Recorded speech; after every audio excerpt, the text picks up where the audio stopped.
Hello, नमस्कार। स्वागत है अपने परिवार फैक्ट विद जीएस पर।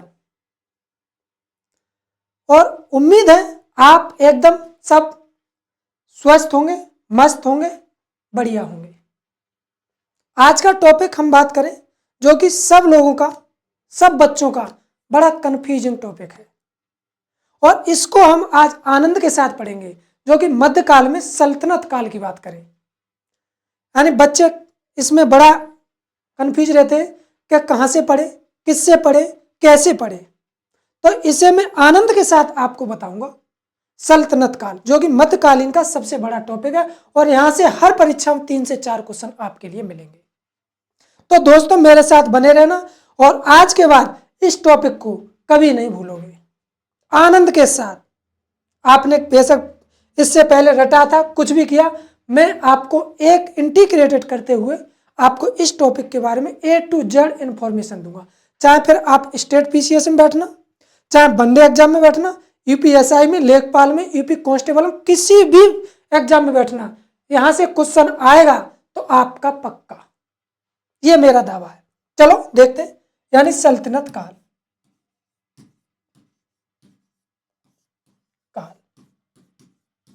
सल्तनत काल 1200 ईस्वी से स्टार्ट होता है और आपका 1526 ईस्वी तक चलता है सल्तनत काल। अब देखो इससे पहले की हिस्ट्री बता दूं। जैसे इस्लामिक की स्थापना हुई तो अरबकारी, जितने अरब आक्रमणी राजा थे, वो भारत को निरंतर जीतने की कोशिश कर रहे थे। उसी वक्त मोहम्मद बिन कासिम ने 712 ईस्वी में सिंध विजय की। किसने? कब? 712 ईस्वी में मोहम्मद बिन कासिम ने, यानी सिंध विजय की। सिंध विजय, ये डायरेक्ट पूछेगा, इसने सिंध विजय की। ओके। अब कुछ कारण, नीतियां इसकी विफल रही, उत्तर भारत को नहीं भारत को मिला पाया। तो इसके बाद मध्य एशिया से तुर्की साम्राज्य आया। उसने कहा देखो भारत में क्या चीज है, तो वो भी आया। उसमें पहले आया गजनी, मोहम्मद गजनी। गजनी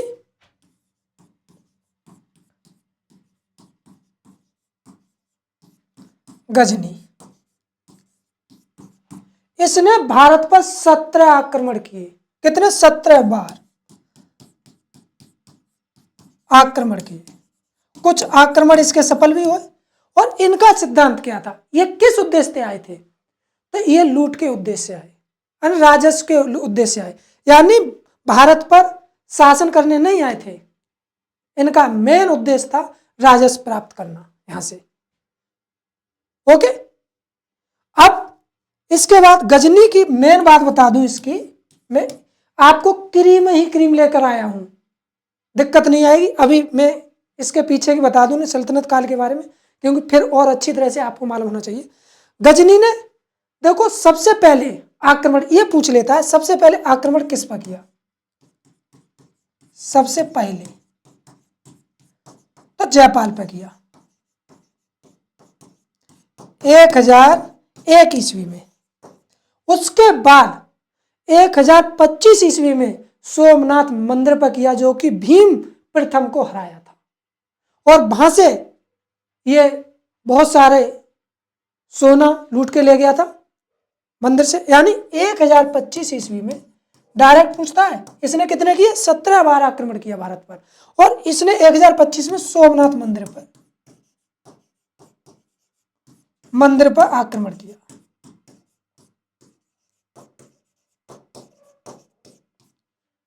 उसके बाद इसका पहला आक्रमण किसने किया? किस पर किया? जयचंद पर 1001 ईस्वी में। यह क्वेश्चन पूछता है, क्वेश्चन आप लगाओगे तब देखना क्वेश्चन डायरेक्ट मिलेगा। इसका अंतिम आक्रमण किस पर था?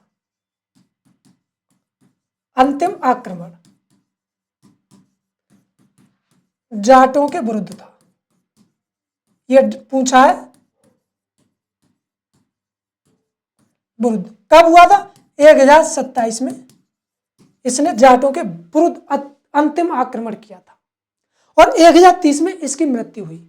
अब उसके बाद एक और शासक आया, उसने कहा देखो भारत में जाकर के देखो भारत कितना महान था, ऐसे ही नहीं था, बहुत सारी चीजें यहाँ से कैसे निकली। फिर आया इसके बाद मोहम्मद गौरी। कौन? मोहम्मद गौरी।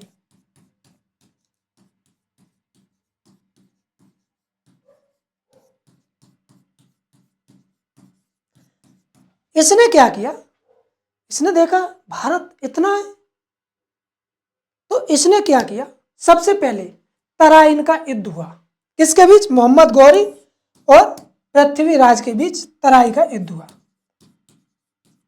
तराइन का युद्ध 1191 ईस्वी में पहला युद्ध हुआ, यानी प्रथम युद्ध हुआ, पहला युद्ध, जिसमें मोहम्मद गौरी बुरी गत से हार के गया था, परास्त होके गया था।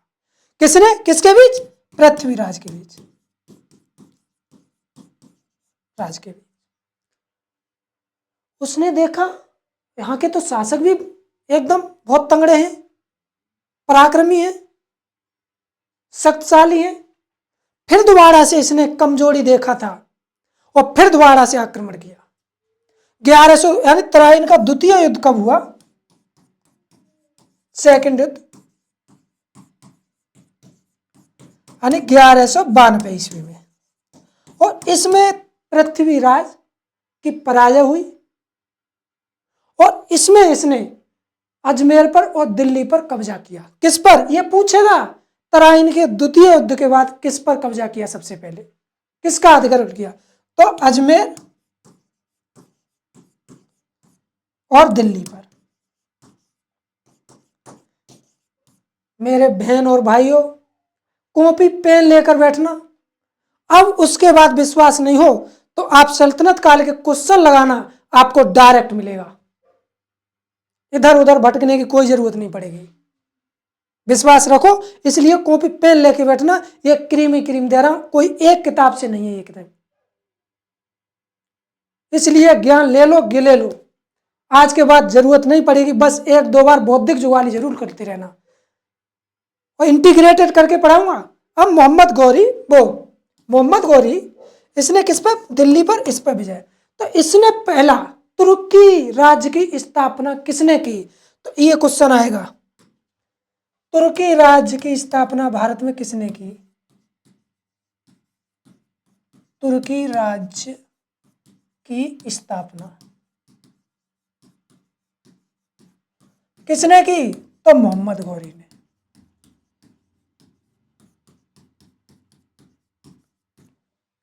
तुर्की राज्य की स्थापना किसने की? मोहम्मद गौरी ने। कंफ्यूजिंग पॉइंट है, याद रखना, इसलिए मैं इस टॉपिक को इंटरेस्ट से पढ़ाऊंगा, आपके लिए आनंद आएगा आपके लिए इसमें।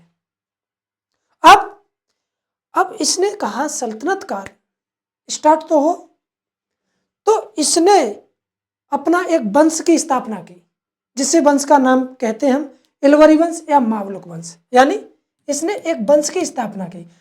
चूंकि सल्तनत काल में बहुत छोटे छोटे बहुत सारे वंश आए, जिनके शासक देखोगे बहुत पराक्रमी थे और बलवान भी थे। तो बात करेंगे, इस वंश को कहते हैं इलवरी वंश,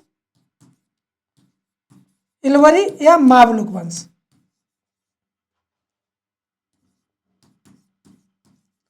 मावलुक वंश, इसका संस्थापक कौन था? यह इलवरी या मावलुक वंश कब तक रहा, यह डेट लिखते रहना। यह 1192 ईस्वी से आपका 1290 ईस्वी तक, इसमें बहुत बताऊंगा एक एक करके। इलवरी वंश या मावलुक वंश 1192 ईस्वी से 1290 ईस्वी तक रहा। इसके संस्थापक कौन थे? मोहम्मद गौरी। कौन था? मोहम्मद गौरी।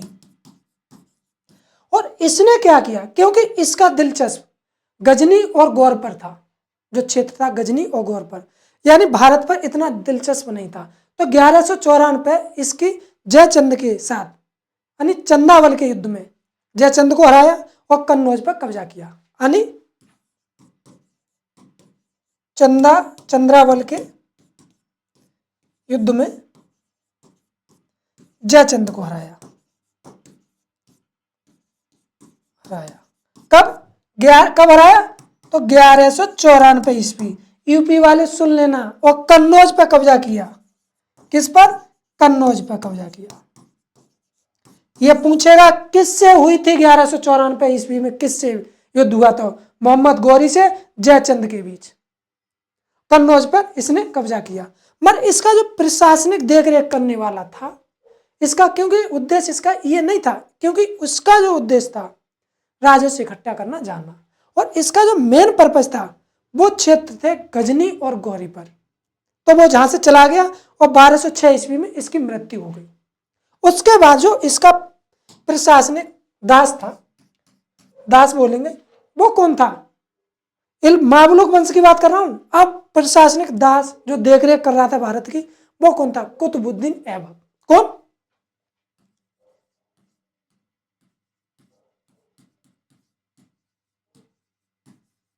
कुतुबुद्दीन ऐबक। ये 1207 ईस्वी से, मामलुक वंश की स्थापना किसने? मोहम्मद गौरी ने। 1207 ईस्वी से 1210 ईस्वी तक रहा। इसकी मेन दो बातें महत्वपूर्ण है। इसने अपनी राजधानी, पहली राजधानी अपनी कहां बनाया? लाहौर। इसने अपनी राजधानी लाहौर। डायरेक्ट पूछा हुआ है, यूपीएससी में स्टेटमेंट में पूछा था, आप देख लेना 2017 के में। मैं पीवाईक्यू के हिसाब से और आपकी एडवांस बुक जो मोस्ट बढ़िया बढ़िया बुक है मार्केट में, उनके निचोड़ लेके आया हूं विद पीवाईक्यू के। चाहे यूपीएसआई हो, कांस्टेबल हो, चाहे यूपी लेखपाल हो, स्टेट पीसीएस हो, सारे क्वेश्चन का निचोड़ लेकर के और बुक का निचोड़ लेकर के आपको लाया हूं। यानी इसने राजधानी कहां बनाई? अपनी लाहौर। पूछेगा लाहौर इसने अपनी राजधानी बनाई।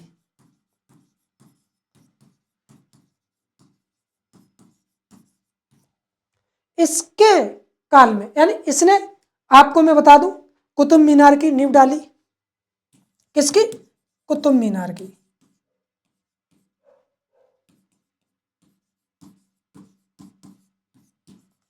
नींव डाली। और इसके में एक विद्वान रहता था, इसके दरबार में एक विद्वान रहता था। वो विद्वान कौन था? डायरेक्ट पूछेगा विद्वान। विद्वान कौन था? हसन निजामी। कौन थे? हसन निजामी। इनकी एक रचना थी, यानी बुक थी, जिन्होंने बुक लिखी हसन निजामी ने, उसका नाम क्या था? ताज उल मासिर। ताज उल मासिर। ताज उल मासिर। डायरेक्ट पूछेगा ताज उल मासिर किसकी बुक है? तो हसन निजामी।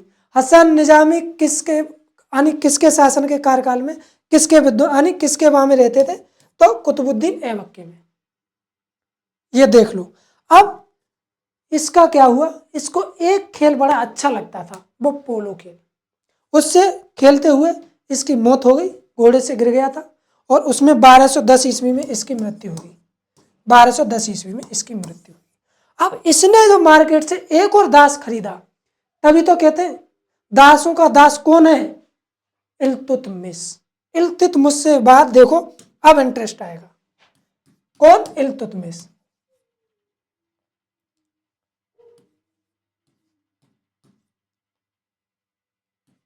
इल्तुतमिश।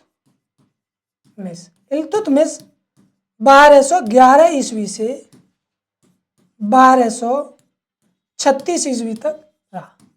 इसे दिल्ली का संगठनकर्ता माना जाता है, इल्तुतमिश को। अब इसे गुलाम वंश भी कहते हैं।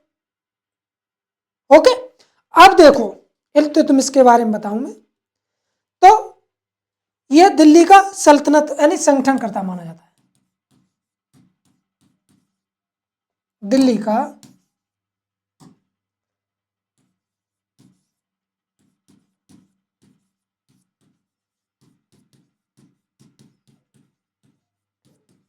कर्ता माना जाता है।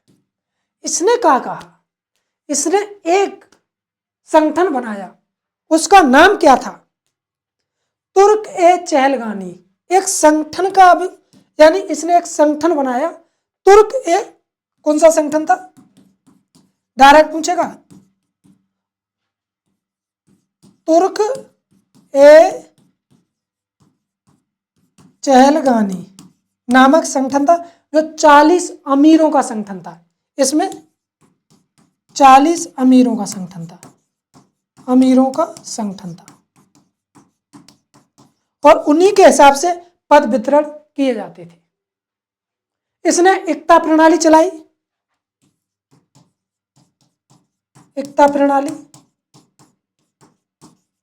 किसने? इसने एकता प्रणाली चलाई। मैं आपको पहले बता दूं एक बार, यानी सल्तनत काल में पहले हम राजनीतिक विस्तार देखेंगे, उसके बाद प्रशासनिक विस्तार देखेंगे, आर्थिक विस्तार देखेंगे। तो अभी राजनीतिक विस्तार चल रहा है, मैं क्रोनोलॉजी में पढ़ाऊंगा। अब इल्तुतमिश की ये सबसे महत्वपूर्ण एकता प्रणाली चलाई। इसने कुछ कार्य किए, जैसे गंगा यमुना का उद्धार के लिए बहुत सारी चीजें करी, मुद्रा चलाई, और यह संगठन तुर्क-ए-चहलगामी इसी ने स्टार्ट किया था,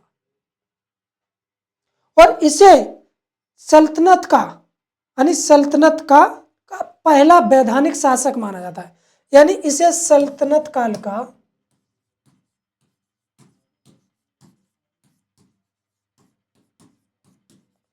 पहला, यह भी पूछ सकता है, वैधानिक शासक माना जाता है, शासक माना जाता है। अब इसके बाद इसकी मृत्यु 1236 में हो गई। अब रजिया सुल्तान बनी, यानी रजिया सुल्तान, यह 1236 ईस्वी से लेके आपकी 1240 ईस्वी तक रही।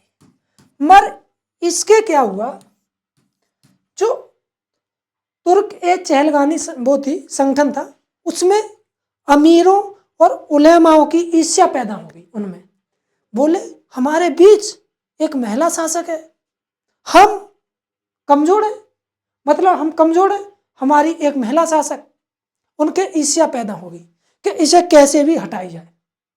और ये ऐसी नहीं थी, एक योग्य शासक थी, ये एक योग्य शासक थी। तो इसका कैथल का युद्ध हुआ 1240 ईस्वी में। कैथल डायरेक्ट पूछेगा, कैथल का युद्ध 1240 ईस्वी में हुआ, उसके बाद इसकी मृत्यु हो गई, यानी कैथल के युद्ध के बाद मृत्यु हो गई इसकी। बच्चों देखो, क्योंकि इसकी मृत्यु हो नहीं गई, करवाई गई थी कि ईर्ष्या पैदा होगी ना उनमें, अमीरों में और उलेमाओं में, उनके बीच। अब इसके बाद एक शासक, इसका बेटा था इल्तुतमिश का, वो आया, जिसका नाम क्या था? बहराम शाह, यानी बहराम शाह, बहराम शाह, जो कि 1240 ईस्वी से लेके 1242 ईस्वी तक रहा। यह इतना योग्य शासक नहीं था, मगर इसके बाद में एक महत्वपूर्ण घटना घटी। वो कौन सी घटना थी आपके लिए मालूम चाहिए? यानी तेर बहादुर के नेतृत्व में मंगोलों का पहला आक्रमण हुआ। यानी मंगोलों का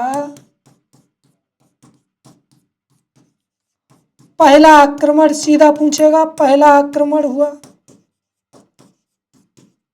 किसके काल में हुआ, किसके शासन में? तो बहराम शाह के काल में, यानी मंगोलों का पहला आक्रमण हुआ। अब उसके बाद ये इतना योग्य शासक नहीं है। अब इसके बाद एक और शासक था, उसका मैं नाम बता दूं आपके लिए, मसूद शाह। मसूद शाह इतना योग्य शासक नहीं था। उसके बाद नसरुद्दीन शाह आया, यानी नसरुद्दीन। कौन?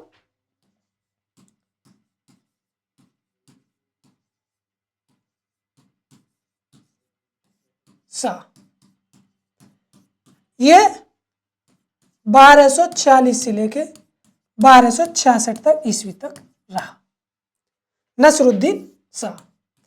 इसकी 3 इंपॉर्टेंट, इसकी महत्वपूर्ण घटना हुई इसके काल में, और मैं बता दूं। यानी जो तुर्क-ए-चहलगामी संगठन था, उसमें उसका एक सदस्य बलबन भी था, यानी तुर्क-ए-चहलगामी तुर्क ए चहलगामी संगठन का एक सदस्य पूछ सकता है, बलवन भी था, बलवन था। यानी ये मैंने बताया अमीरों और उलेमाओं के, यानी अमीरों का संगठन था और इसमें योग्य ही सदस्य चुना जाता था इसके लिए, क्योंकि यही मेन प्रशासन को देखरेख करते थे, यही संगठन, इसलिए इंपॉर्टेंट था।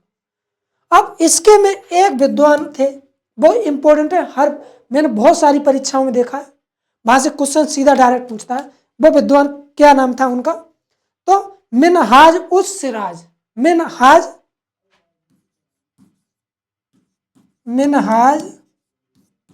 उस सिराज।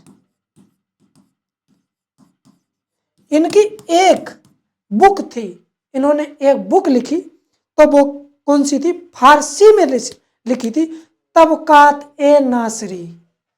यानी तबकात, डायरेक्ट पूछेगा, तबकात ए नासरी किसमें लिखी? फारसी में, फारसी में लिखी, इसकी रचना थी फारसी में। देख लो, मिनहाज उस सिराज किसके काल के विद्वान थे, यानी किस शासक के दरबार में रहते थे? तो किसके में? नसरुद्दीन शाह के में। इन्होंने बुक कौन सी लिखी, कौन सी रचना? फारसी में। कैसे भी डायरेक्ट, तबकात ए नासरी, फारसी में। अब आपको कैसे भी, यानी तबकात ए नासरी किस भाषा में लिखी गई, ये भी क्वेश्चन पूछता। इसलिए मैं कह रहा हूं आप चाकू बनो, यानी तरबूज पर चाकू डालो फटेगा तरबूज, तरबूज को चाकू पर डालो फटेगा तरबूज। तो ऐसे पढ़ो। अब उसके बाद, यानी इसने देखी, इसकी कमजोरी देख ली नसरुद्दीन की, तो इसे मारा, पीटा खूब, पीट पीट करके अपने बैठ गया। और जो चहलगामी के सदस्य थे उनको भी कहा, किसी ने ऐब किया तो खूब पिटोगे। और इसने नसरुद्दीन शाह को मार दिया और इसके स्थान पर बलवन आ गया। तो बलवन किसका सदस्य था? चहलगामी का, यानी बलवन बना। अब कौन बना? बलवन शासक। मजा आ रहा है? बलवन बना। बलवन कब से कब तक रहा? तो ये 1266 ईस्वी से लेके 1286 तक रहा। कब तक? 1286 ईस्वी तक बलवन। बलवन को मालूम था तुर्क ए चहलगानी, जो 40 अमीरों का संगठन था, ये पद इंपॉर्टेंट है, इसे खारिज करो, इसे खत्म करो, इसका खंडन करो। तो इसने सबसे पहले क्या काम किया?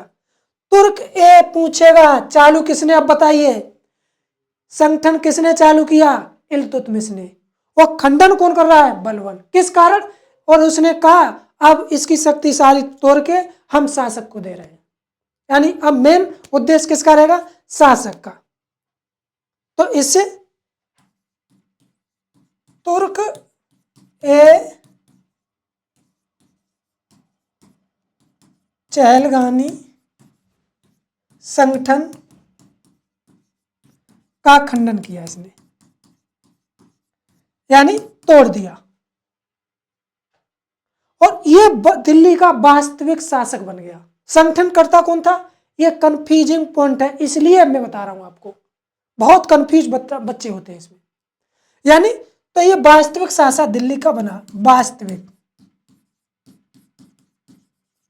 वास्तविक शासक दिल्ली का बना। और इसने कहा मैं अपनी नीति अलग से लाऊंगा। तो इसने, बलवन ने मंगोलों की नीति की नींव डाली। किसने? ये डायरेक्ट पूछेगा, बताओ किसने मंगोलों की नीति की नींव डाली? और मंगोलों का पहला आक्रमण किस शासनकाल में हुआ, ये आप बताओगे। यानी मंगोलों की, मैं बता चुका हूं, मंगोलों की नीति की नींव किसने डाली? इसी ने नींव डाली। ओके, ये मालूम होना चाहिए आपके लिए, ये क्रीम ही क्रीम दे रहा हूं आपके लिए। अब इसके बारे में,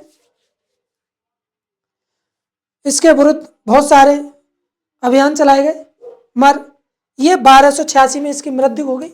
इसका उसके बाद इसका पौत्र आया, पुत्र का पुत्र, पौत्र, यानी वो कैकुबाद, एक कमजोर शासक था, कैकुबाद, कैकुबाद, जो कि 1286 से 1290 ईस्वी तक रहा। बच्चों, आनंद आ रहा है? बताना, सच बताना। अब इसमें से क्या हुआ, कहीं से घूमत घामत जलालुद्दीन खिलजी आया। जलालुद्दीन नाम था उसका, यानी इसकी में कैकुबाद में। तो इसने देखा और इससे लड़ बैठा, और इसे बहुत यानी बुरी गत से मारा गया, कैकुबाद को मारा। और इसने अपनी कहा, अब कोई इतना बड़ा शासक नहीं है तो मैं भी अपनी यानी एक वंश की स्थापना कर दूं। तो इसने खिलजी वंश की स्थापना की। किसने? जलालुद्दीन ने। जलालुद्दीन ने कैकुबाद को मारा, और मारने के बाद खिलजी वंश की स्थापना की। किसने? अब ये पूछेगा, खिलजी वंश, खिलजी वंश, खिलजी वंश की स्थापना हो गई। किसने की? जलालुद्दीन खिलजी ने। याद रखना, किसे पीट के? कैकुबाद को। अब का कोई ऐसा नहीं है जो मामलुक वंश का राजा मुझे हरा सके।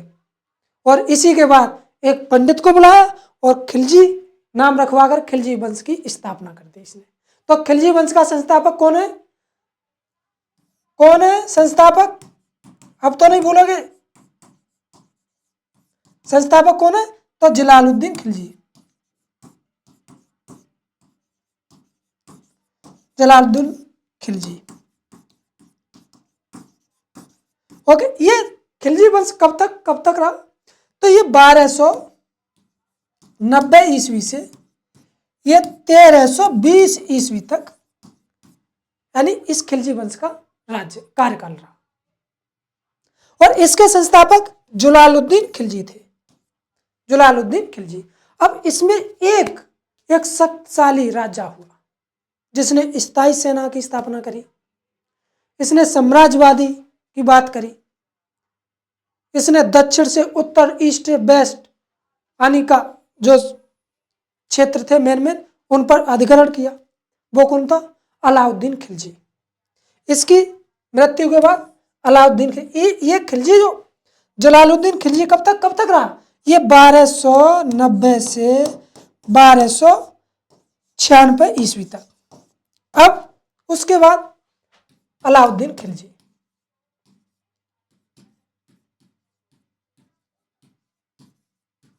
अलाउद्दीन खिलजी, ये 1296 ईस्वी से 1316 ईस्वी तक इसने शासन किया। अब इसके बारे में मैं बता दूं, मोस्ट चीजें जो वहीं से रिपीटेड क्वेश्चन होते हैं, वो आयोग हर एग्जाम में वहीं से क्वेश्चन डालेगा। अब मैं इसके बारे में बता दूं, इसने पहले स्थायी सेना बनाई। क्योंकि स्थायी सेना क्यों बनानी पड़ी? क्योंकि इसे डर था तो कि जब तक ज्यादा टाइम तक आप शासन करोगे तो कुछ ना कुछ आपको नया करना पड़ेगा।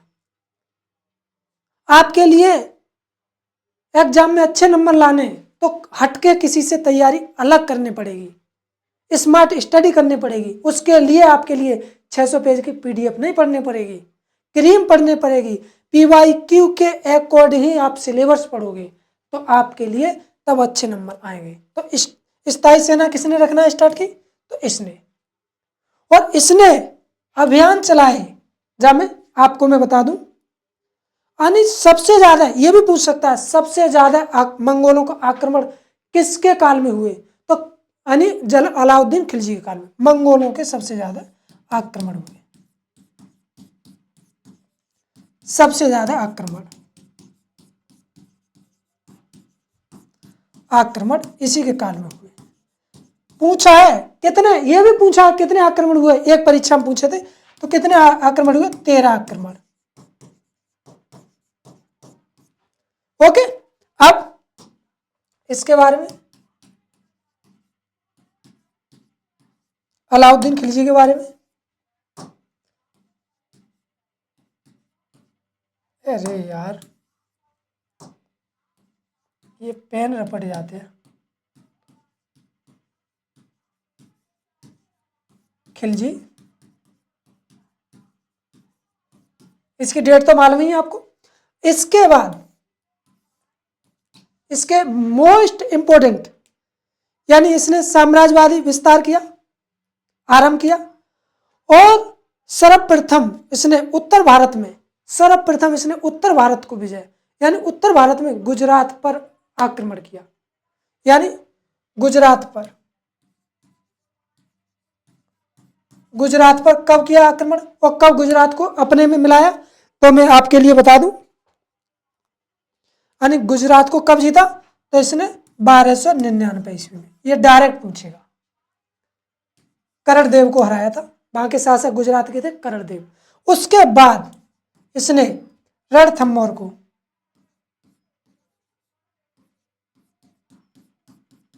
रणथंभौर को, उसके बाद चित्तौड़ को, उसके बाद मालवा को, यानी रणथंभौर को आपके लिए डेट बता दूं, 1301 ईस्वी में, और चित्तौड़ को 1303 ईस्वी में। कभी कभार डेट पूछ लेता है, और इसे 1305 ईस्वी में। इसने ये 4 सबसे पहले जगह, यानी ये राज्य जीते थे, गुजरात, रणथंभौर, चित्तौड़, मालवा। ये एक बार देख लो अच्छी तरह से, इनकी कभी कभार डेट भी पूछ लेता है, ये नाम पूछ लेता है। उसके बाद इसने सुदूर दक्षिण में अपने अभियान भेजे, जिसका सेनापति कौन था, मलिक काफूर नामक सेनापति था। यानी मलिक काफूर के नाम में, मलिक काफूर सेनापति था। यानी दक्षिण में अभियान भेजे थे, अभियान भेजे। ओके, वारंगल पर आपके ये सारे मालवा, वारंगल पर, इन पर इसने पहला अभियान देखे तो देवगिरी और वारंगल पर भेजा। दूसरा अभियान आपका द्वार समंदर और पांड्य पर भेजा, पांड्य शासक थे जो, उन पर भेजा। ये दक्षिण में इसका, यानी इसका मेन उद्देश्य था दक्षिण से प्रत्यक्ष रूप से नहीं उसे जीतना था, अप्रत्यक्ष रूप से, यानी वहां से राजस्व इकट्ठा करके लाओ। तो इसने प्रत्यक्ष नियंत्रण में दक्षिण भारत नहीं रखा था, अप्रत्यक्ष स्तर में। कभी कभार बड़ी परीक्षाओं में स्टेटमेंट में पूछ लेता है। यानी दक्षिण भारत को अलाउद्दीन खिलजी ने कैसे, तो राजस्व के उद्देश्य से उसे जीता, और उस पर कोई उद्देश्य नहीं था उसका शासन करने का। ओके, अब उसके बाद, इसके बाद एक इसका जो शासक था मुबारक शाह खिलजी, उसे भी देख लो। मुबारक शाह खिलजी, ये 1316 ईस्वी से 1320 ईस्वी तक रहा, पर किसी कारण से इसकी 1320 ईस्वी में मृत्यु हो गई थी। यानी मुबारक शाह जो इसका मंत्री था, मंत्री बोला शासक हमारे राजा तो चले गए, काहे मैं ही राजा बन जाऊं। तो ये कुछ टाइम के लिए मंत्री जी का नाम क्या था, वो राजा बन बैठे, और इसे कहते हैं बलि का बकरा। उस मंत्री का नाम बता दूं मैं, तो यानी खुसरो शाह। कौन, खुश होकर के खुसरो शाह, यानी ये शासक बन गए खिलजी वंश के। खुसरो शाह ये मंत्री थे, ये अंतिम शासक था, इसकी मृत्यु हो गई थी। उसके बाद खुसरो शाह मंत्री थे, उन्होंने कहा हम राजा बन के तो देखे क्या है इस राजा वाले पद में, शासक में क्या ऐसी खूबियां है। अब इस पर क्या हुआ, उधर गयासुद्दीन तुगलक घूम रहा था, ये तुरंत ही लड़ बैठा और गयासुद्दीन तुगलक ने इसको मार डाला, यानी मृत्यु। किसने? गयासुद्दीन तुगलक ने।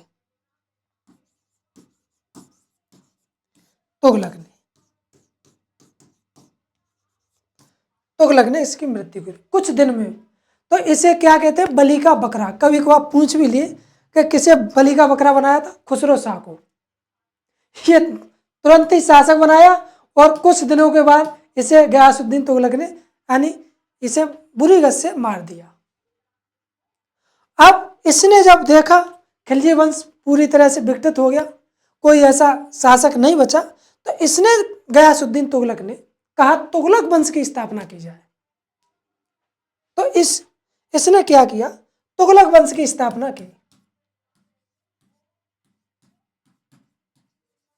तुगलक वंश कब से कब तक रहा? 1320 ईस्वी से 1412 ईस्वी तक। 1412 ईस्वी तक। समझ में आ रहा? ये सबसे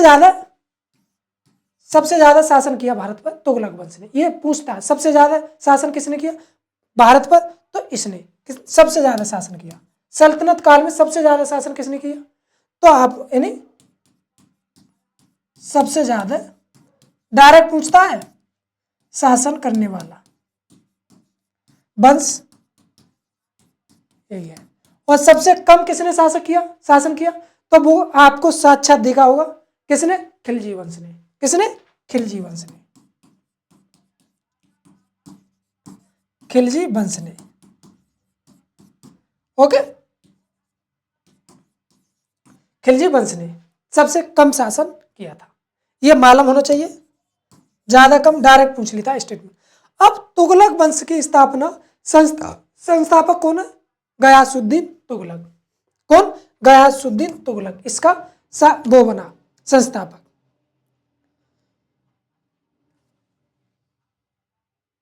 इन्हें इसका अदर नाम की बात करें तो इसको नाम गाजी मलिक भी कहते थे। इसे गाजी मलिक के नाम से भी जाना जाता था। मलिक के नाम से भी जाना जाता, गाजी मलिक के नाम से।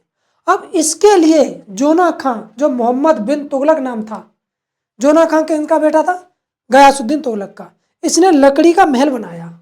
और गयासुद्दीन तुगलक यानी गुजरात की विजय से लौट रहा था, तो उसके लिए सरप्राइज के लिए उसने जल्दी जल्दी लकड़ी का महल बनवाया और कहा पिताजी आप इसमें एक दिन विश्राम कीजिए।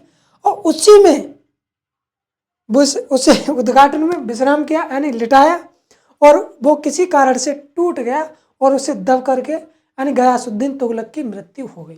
तो गयासुद्दीन तुगलक जोना खान की बात करें तो ये 1320 ईस्वी से 1325 ईस्वी तक इसने शासन किया था। उसके बाद मोहम्मद बिन तुगलक आया। ये पढ़ा लिखा भी था, ये समझदार भी था और इसने बहुत सारे अभियान चलाए। इसकी सोच प्रोग्रेसिव थी, प्रगतिशील थी। कौन आया? मोहम्मद बिन तुगलक।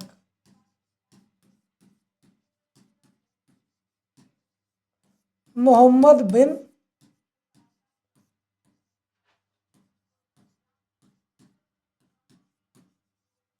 ये 1325 ईस्वी से 1351 ईस्वी तक रहा। इसके शासनकाल में इब्न बतूता आया था जो दिल्ली का काजी घोषित किया था इसने। इसकी मैं बता दूं आपके लिए, इसकी प्रोग्रेसिव सोच थी और ये उत्तर भारत को, दक्षिण भारत को यानी पूरे भारत को यानी पूरे भारत पर विजय करना चाहता था और इसने बहुत सारे अभियान चलाए। यानी इसने, आपके लिए मैं बता दूं, और इसका एक बड़ा इतिहास विवादास्पद रहा है और जिसने फिर दोबारा से जजिया कर लगाया था, यानी इसने जजिया कर भी लगाया था, कर लगाया। और इसने दो अभियान महत्वपूर्ण हैं इसके, कभी कभार पूछ लेता है वो कौन है, तो आपके लिए मालूम होना चाहिए। एक खुरासान सैनिक अभियान, एक खुरासान सैनिक अभियान पूछ लेगा आपके लिए डायरेक्ट। और एक आपका दूसरा है कराचिल अभियान, कराचिल अभियान। और इसने सांकेतिक मुद्रा भी चलाई, जो जीतल की थी, यानी सांकेतिक मुद्रा पूछ लेगा, एक मुद्रा भी चलाई। मगर ये सारी चीजें, इसने बहुत सारी अच्छी चीजें सोची, मगर ये सारे अभियान इसके विफल हो गए। और इसने, बता दूं मैं, एक अखिल भारतीय साम्राज्य की स्थापना की। पूछ लिया किस शासक ने अखिल भारतीय साम्राज्य की स्थापना करी, तो इसने की अखिल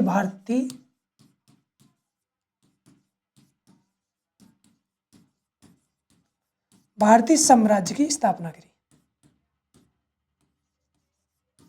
की। मगर इसकी कमजोरी थी वही, इधर भी फैलना, इधर भी फैलना, यानी सब ठकोर, पूरे भारत पर राज करना चाहता था। इसलिए इसकी राजनीति विफल रही और ये यानी ज्यादा सक्सेस नहीं हो पाया। इसके बाद कौन आया? आपका फिरोज शाह तुगलक। कौन? फिरोज शाह तुगलक। फिरोज शाह तुगलक, जो कि 1451 ईस्वी से 1488 ईस्वी तक रहा फिरोज शाह तुगलक। इसने बहुत सारी चीजें की, जैसे गंगा यमुना के उसके लिए इसने योजना बनाई, कैसे नदी निकाली जाए। उसने धार्मिक कट्टरता की नीति अपनाई, इसने धार्मिक कट्टरता की नीति अपनाई, जिसके लिए ये भारत के व्यक्तियों को खुश करने के लिए, अमीरों को खुश करने के लिए, उलेमाओं को खुश करने के लिए इसने जो सांस्कृतिक ग्रंथ थे उन्हें फारसी में अनुवाद करवाया। इसी ने उनको, उलेमाओं को खुश करने के लिए। और यमुना सल्तनत की, जो यमुना थी नदी, सल्तनत से यह नदी निकलवाई इसने, यमुना और सतलज से नदी निकलवाई, छोटी छोटी नहरें निकलवाई वहां से इसने। तो इससे यानी इसने धार्मिक चीजों पर ज्यादा गौर दी थी, ध्यान, क्योंकि उलेमाओं को खुश करने के लिए।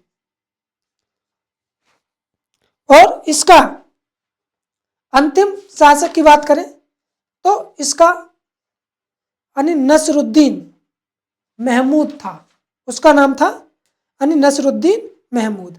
अंतिम शासक तुगलक वंश का नसरुद्दीन महमूद था, जिस पर हिंदुस्तान में तैमूर का आक्रमण हुआ। यानी आपका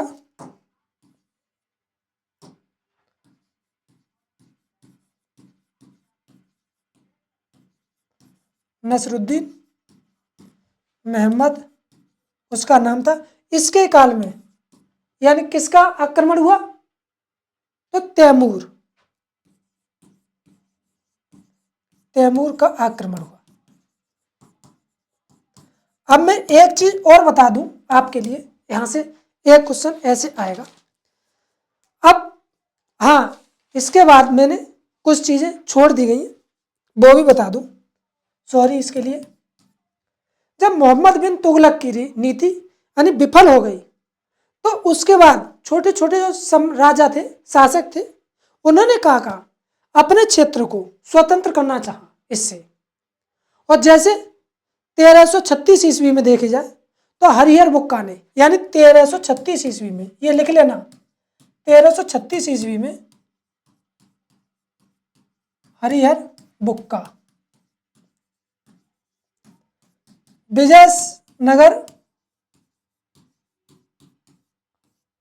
विजयनगर को स्वतंत्र कराया। और इसी को देखते हुए इसकी कमजोरी मोहम्मद बिन तुगलक की यानी मोहम्मद बिन तुगलक की MBT की कमजोरी देख करके 1336 में हरिहर बुक्का ने यानी विजयनगर को स्वतंत्र कर लिया। अब इसकी ओर देखते हुए और शासकों ने कहा यानी फखरुद्दीन मुबारक शाह, यानी फखरुद्दीन पूछ लेगा, फखरुद्दीन मुबारक शाह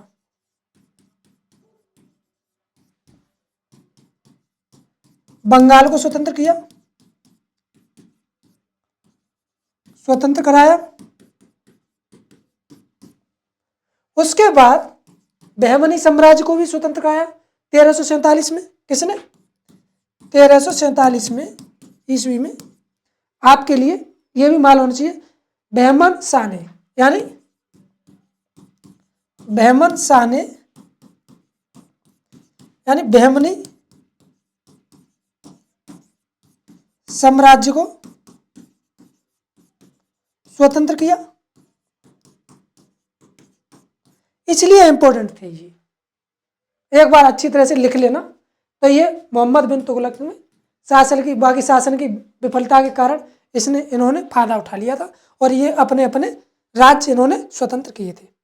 अब उसके बाद की बात करें, अशोक फिरोजा तुगलक था, उसके बाद यानी छोटे छोटे शासक आए। इसी में छोटे छोटे शासकों की बात करूं मैं तो आपको बता दूं, जैसे 1401 ईस्वी में जाफर खां के द्वारा गुजरात दिलवार खां के द्वारा आपके मालवा को विजय किया यानी स्वतंत्र कराया। छोटे छोटे राज्य स्वतंत्र होने लगे और उसी के समय यानी ख्वाजा जहां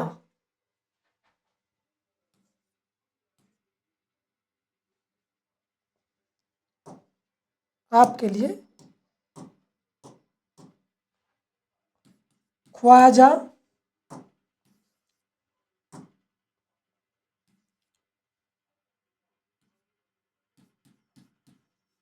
जहां ने जौनपुर स्वतंत्र किया। जौनपुर स्वतंत्र, यूपी वाले ने ध्यान दे लेना, ख्वाजा जहां ने जौनपुर स्वतंत्र किया। किसने? जो स्वतंत्र किया। इसने एक उपाधि धारण की, वो उपाधि थी मलिक उस सर्क, यानी ख्वाजा जहां ने मलिक उप सर्क की उपाधि धारण की।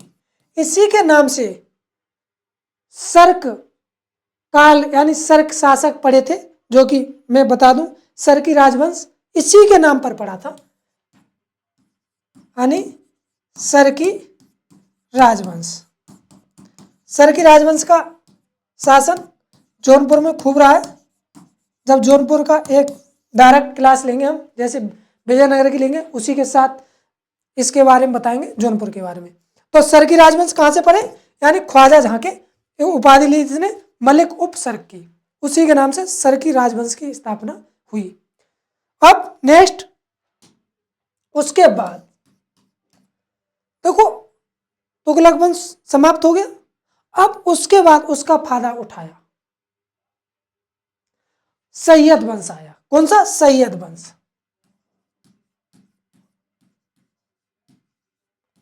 सैयद वंश जो कि 1414 ईस्वी से 1451 ईस्वी तक रहा।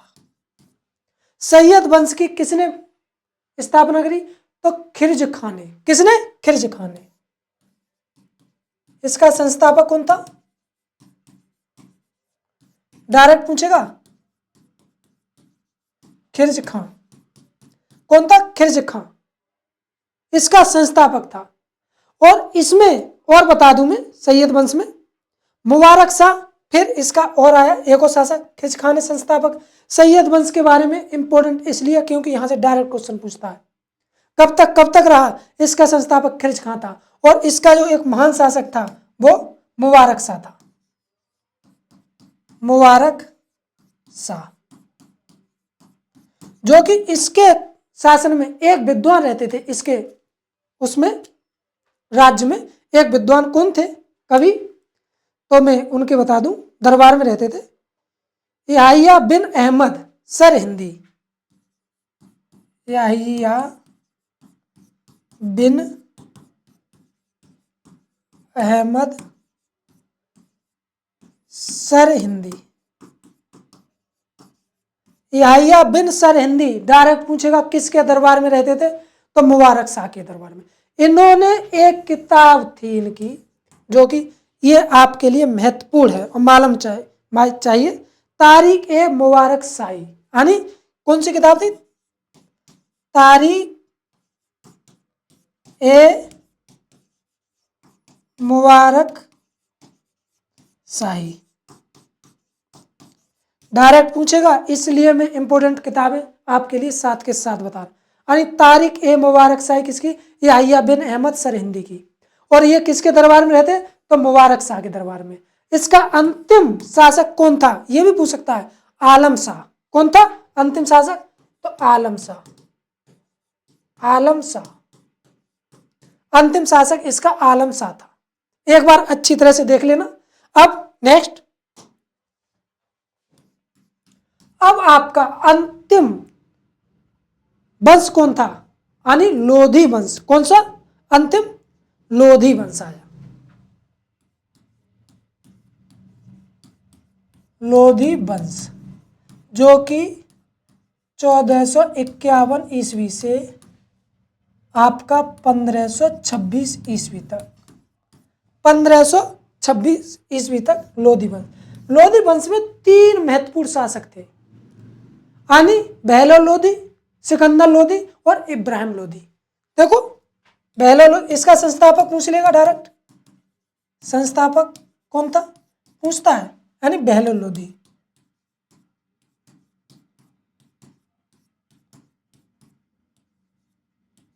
लोधी और उसके बाद सिकंदर लोधी,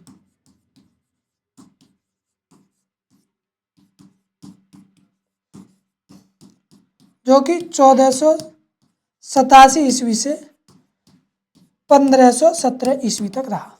इसने महत्वपूर्ण, इसलिए ये कविता लिखता था, ये कविता लिखता था और गुलरुखी नाम से भी जाना जाता है। ये कविता लिखता था सिकंदर लोधी, और इसको अलग नाम गुलरुखी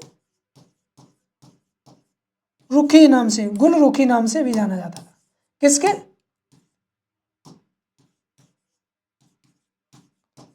गुलरुखी नाम से भी जाना जाता था। और इसने 1504 ईस्वी में आगरा की स्थापना की। ये आपको डायरेक्ट पूछेगा, आगरा की स्थापना किसने की? तो आगरा की स्थापना 1504 ईस्वी में इसने की। देख लो दोस्तों एक बार अच्छी तरह से सिकंदर लोधी के बारे में। आगरा की स्थापना 1504 ईस्वी में इसने की थी। अब इसके बाद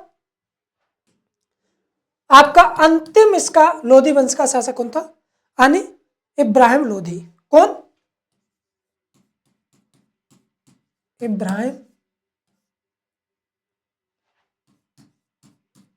लोधी, जो कि 1517 ईस्वी से 1526 ईस्वी तक रहा। और इसके शासनकाल में बहुत सारे युद्ध हुए। राणा सांगा से हुआ 1518 ईस्वी में, और उसी वक्त देखा जाए बाबर भारत में घुसने का प्लान बना रहा था। बाबर भारत के दरवाजे पर खड़ा था। तो इब्राहिम लोधी यानी महाराणा रांगा सांगा से हुआ, मेवाड़ का शासक था जो महाराणा सांगा, उससे हुआ, उसने पराजित किया। उसके बाद फिर उसने पराजित किया। अब उसके बाद इसकी बात करें तो पानीपत के प्रथम युद्ध में इब्राहिम लोधी बाबर से युद्ध करते हुए मारा गया था। और यहीं पर आपके लिए मालूम होना चाहिए सल्तनत काल पूरा फिनिश हो जाता है, यानी अंतिम, यानी पानीपत के युद्ध में। युद्ध कब हुआ? 1526 ईस्वी में। किसके बीच? बाबर के बीच और इब्राहिम के बीच। इब्राहिम के बीच हुआ और यहीं पर सल्तनत काल यानी लोधी वंश समाप्त हो जाता है और बाबर मुगल साम्राज्य का यानी उद्धार करता है, उद्गार करता है। और मुगल साम्राज्य की नींव कहां से पड़ती है? बाबर ने कब से डाली? लोधी को, यानी लोधी वंश को समाप्त करके अंतिम शासक कौन था? तो आपका इब्राहिम लोधी को मार करके पानीपत का प्रथम युद्ध में। और बाबर ने मुगल साम्राज्य की स्थापना की भारत में। और आपके लिए यह भी मालूम है सल्तनत काल में किसने तुर्की वंश की स्थापना की भारत में? तो मोहम्मद गोरी ने। और मुगल काल की स्थापना किसने की भारत में? तो बाबर ने। ये आपके लिए A to Z इंफॉर्मेशन के साथ मैंने बताई। अब इसकी कुछ चीजें, प्रशासनिक चीजें और देख लो, मैं बता दूं, इंपॉर्टेंट है, इससे बाहर क्वेश्चन कुछ नहीं जाएगा, कुछ भी। मैं आपको बता दूं, प्रशासनिक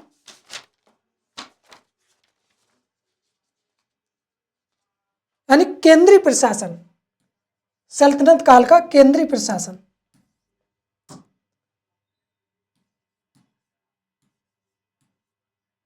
सल्तनत काल का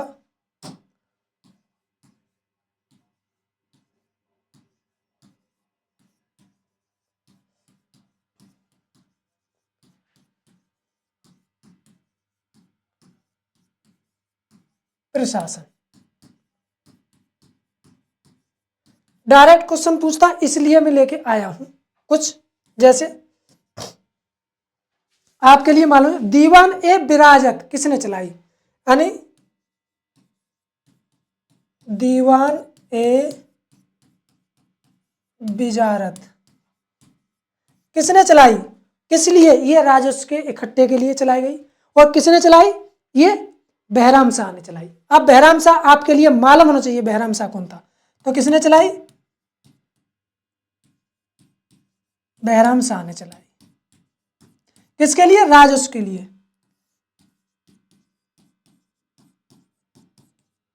के लिए ओके। उसके बाद ये इंपॉर्टेंट है, क्वेश्चन पूछा हुआ है, इसलिए मैं आपके लिए लेके आऊं दीवान ए आरिज। दीवान ए आरिज ये किसने चलाई? बलबन ने। बलबन ने एक और चलाई थी, ये सेना के लिए थी। सेना कैसे राखी जाएगी, कैसे उनका नियंत्रण में रहेगी, कैसे क्या किया जाएगा, सेना के लिए। और इसने अर्ज ए मुबालिक भी चलाया। अर्ज ए मुबालिक ये दोनों किसने चलाए? तो ये बलबन ने। ये आपके लिए मालूम होना चाहिए, देख लो एक बार, लिख लो ये। उसके बाद आपको मैं बता दूं दीवान ए इंसा, देखो डायरेक्ट पूछेगा दीवान ए इंसा किससे संबंधित है? ये तो पत्राचार से, यानी अभी हम कहें तो मीडिया से, यानी पत्राचार से संबंधित है। किधर कुधर पत्र पहुंचाने, कैसे कैसे क्या। तो ये दीवान ए इंसा पत्राचार विभाग था, एक ये पत्राचार विभाग था। नाम डायरेक्ट पूछेगा। ओके। अब उसके बाद मैं बता दूं एक और ही दीवान ए रिसालत। दीवान ए रिसालत ये किसके लिए चलाई गई थी? तो ये धार्मिक विभाग के लिए, धार्मिक विभाग था, धार्मिक विभाग के लिए चलाई गई थी दीवान ए रिसालत। अब उसके बाद दीवान ए रियासत, ये इंपॉर्टेंट है। दीवान ए रियासत ये किसने चलाए थे? ये किसने विभाग चलाया था? तो अलाउद्दीन खिलजी ने। अलाउद्दीन खिलजी ने। अब तो नहीं भूलोगे दोस्तों, है किसने? दीवान ए रियासत ये किसके लिए चलाया था? ये भी आपके लिए मालूम होना चाहिए। ये बाजार नियंत्रण कैसे करेंगे? बाजार नियंत्रण के लिए, बाजार नियंत्रण के लिए, नियंत्रण के लिए। अब उसके बाद हम देखें दीवान ए कोही, दीवान ए कोही, ये मोहम्मद बिन तुगलक ने चलाई। किसके लिए? ये गंगा यमुना दोआब के प्रगतिशील खेती करने के लिए, यानी गंगा यमुना के, डायरेक्ट पूछता है, गंगा यमुना के मैदान को प्रगतिशील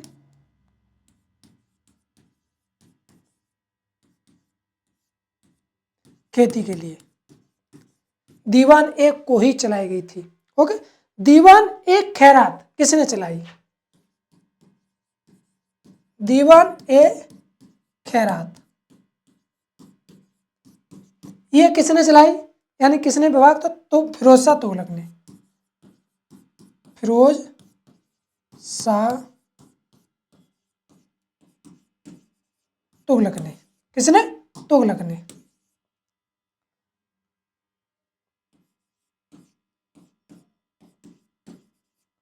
ये इंपॉर्टेंट थे विभाग, इसलिए मैंने बताए। यहां से डायरेक्ट आप देखोगे तो ये यहां से डायरेक्ट क्वेश्चन पूछता, इसलिए आपके लिए मैंने A to Z इंफॉर्मेशन के साथ बताई। अब उसके बाद हम देखेंगे, इसके बाद बात करें, जैसे अब एक बार माइंड में बौद्धिक जुगाली करो मेरे साथ, क्योंकि मुझे विश्वास नहीं है। अब सल्तनत काल एक बार माइंड में पढ़ लो एक बार। कैसे? जैसे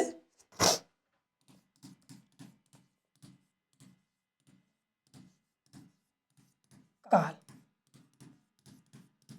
1200 ईस्वी से लेके और 1526 ईस्वी तक मुझे बता दो एक बार। तो मेरे साथ एक बार बौद्धिक जुगाली करना या पढ़ना, कहीं भी हो, चाहे घर पर हो, लाइब्रेरी में हो, तो माइंड में मैपिंग एकदम करनी है। जैसे सल्तनत काल 1226 ईस्वी से लेके 1200 ईस्वी से लेके 1526 ईस्वी तक था। अब उसमें छोटे छोटे वंश बने, यानी वंशों की स्थापना हुई। तो उन जैसे मावलुक वंश, इसे इलवरी वंश जानते हैं, जो कि 1192 ईस्वी से 1290 ईस्वी तक, इसके संस्थापक मोहम्मद गौरी थे। इसमें कुतुबुद्दीन ऐबक, रजिया सुल्तान आपकी, और मुबारक शाह, बलबन, कैकूबाद, बहुत सारे शासक रहे। उसके बाद खिलजी वंश आपका 1290 ईस्वी से लेके आपका 1320 ईस्वी तक, जिसकी स्थापना संस्थापक कहें तो जलालुद्दीन खिलजी था। और प्रकार में एकदम शक्तिशाली शासक कौन था? अलाउद्दीन खिलजी था। अब उसके बाद खिलजी वंश के बाद कौन आया आपका? तो तुगलक वंश। तुगलक वंश की स्थापना की बात करें तो गयासुद्दीन तुगलक ने की, जिसे गाजी मलिक के नाम से भी जाना जाता है। यह तुगलक काल कब से रहा? तो ये 1320 ईस्वी से लेके आपका 1414 ईस्वी तक। इसमें मोहम्मद बिन तुगलक थे, फिरोज शाह तुगलक थे, बहुत सारे शक्तिशाली शासक थे। उसके बाद तुगलक वंश के बाद सैयद वंश आया। सैयद वंश की बात करें तो इसकी सैयद वंश का शासनकाल कब तक रहा? तो 1414 ईस्वी से लेके 1451 ईस्वी तक रहा। अब इसमें इसके संस्थापक कौन थे सैयद वंश के? तो खिज्र खां। और इसमें एक महान शासक कौन था? मुबारक शाह। अब इसके बाद सैयद वंश के बाद आपका लोधी वंश आ जाता है। लोधी वंश आपका 1451 ईस्वी से लेके 1526 तक, जो कि इसके संस्थापक, लोधी वंश के संस्थापक बहलोल लोधी थे। फिर उसके बाद सिकंदर लोधी आए। फिर लास्ट में अंतिम शासक लोधी वंश का इब्राहिम लोधी था, जो पानीपत के प्रथम युद्ध में बाबर के संग लड़ता हुआ मारा गया। और वहां यह पूरा प्रशासन और शासन समाप्त हुआ और एक नए साम्राज्य की स्थापना हुई भारत में। वो कौन था? वो मुगल काल था, जो कि बाबर ने इसकी स्थापना की। ओके दोस्तों, ऐसे पढ़ना चाहिए, क्योंकि 60 पेज की PDF से बचिए और मेरे साथ एक चीजें इंटीग्रेटेड करके पढ़ोगे तो आपके लिए माइंड में कुछ ज्यादा टाइम तक चीजें रहेंगी, याद करना कम पड़ेगा, यानी ठोर ठोर से नहीं पढ़ो। ओके, ऐसे ही मैं अगली वीडियो आपके लिए मुगल काल पर बना के लेके आऊंगा और आप मुझे कमेंट सेक्शन में बताना कैसी वीडियो लगी और कमेंट के माध्यम से मुझे ज़रूर बताएं और अपने दोस्तों को ये वीडियो शेयर करें अच्छी लगे तो। ओके, और अच्छी लगा सब्सक्राइब जरूर करें क्योंकि इसका अगली वीडियो का नोटिफिकेशन आपके पास पहुंच जाए। जय हिंद, जय भारत।